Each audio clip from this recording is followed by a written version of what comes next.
Hi guys, we're here in June 1. Dito kami magpapabox ng aking friend. Sasamahan ko siya.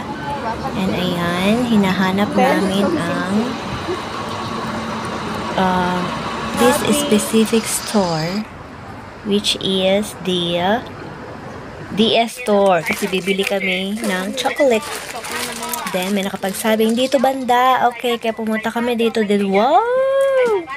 Ang mumura dito. Ang mura ng chocolate. Ito, tatlong pack. 3 for $99. $99. Tatlong pack na yan siya. At malalaki. At madaming pieces. Yan siya. And pupunta na kami ngayon sa second floor. Kasi na dito ang office ng Box Company. Yan.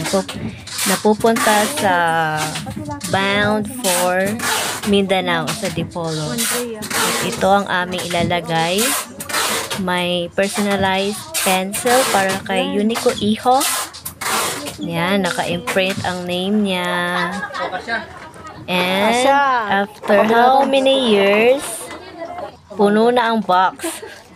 Ayan. At kailangang apakan para maging even yung shape. Para hindi bundok-bundok. Yan ang strategy. So, thank you kuya sa pag-take and pag-accommodate sa amin. God bless you sa iyong business.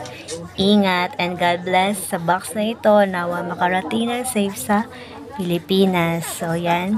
Nilalagyan na ng label and ready to fly. And papauwi na rin kami. At pati dito sa baba, madami rin nagpapabox. Iba't ibang company name. So, yan, we're here. We arrived in Shatin. We're done for our agenda for today. And